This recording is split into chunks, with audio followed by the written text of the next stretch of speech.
Hello Brian, তো দুপুরবেলা থেকে ব্লগটা স্টার্ট করলাম। তোমরা সবাই কেমন আছো? আশা করি ভালো আছো। আমিও তোমাদের ভালোবাসার মোটামুটি আছি। তো আজকে কী কী রান্না হয়েছে সেটাও তোমাদের দেখাবো, আর কেমন কেমন দেখতে হয়েছে সেটাও তোমাদের দেখাবো। তো চলো। তো এখানে হয়েছে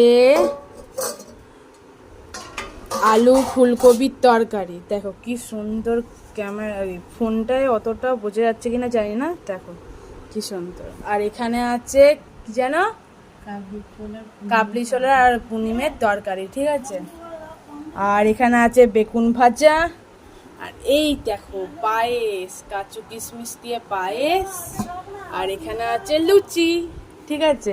তো এই হচ্ছে খাবার, মা করেছে সবগুলো খাবার, ঠিক আছে। আর মায়ের তো শরীরটা খারাপ, ঠিক আছে, তাও মা শরীরটা খারাপ নিয়ে করেছে রান্না। আর আমার শরীরটা তো সত্যি খারাপ, কালকে ডাক্তারখানায় গেছিলাম, তো ডাক্তার ওষুধ দিয়েছে, খাচ্ছি। আর সেই জন্য আমি কিছু করতে পারিনি শরীরটা খারাপ বলে। তো যাই হোক, তো এখন আমরা খেতে বসবো একটু পরে, এখন নয়। আত্মীয়টাকে সাথে খাবার দিয়ে এসেছি, ঘরে খাবার দিয়েছি, তারপর সাথে দিয়ে এসেছি, ঠিক আছে। যা যা রান্না হয়েছে সব দিয়েছি। তো চলো, এটুকুনি ব্লগটা করলাম, ভাবলাম তোমাদের দেখায় কী কী রান্না হয়েছে আর বলিও, ঠিক আছে। অবশ্যই কমেন্টে জানিও কেমন লাগলো দেখে, ঠিক আছে। আর যাদের যাদের খেতে মন হচ্ছে চলে এসো আমাদের বাড়ি, ঠিক আছে।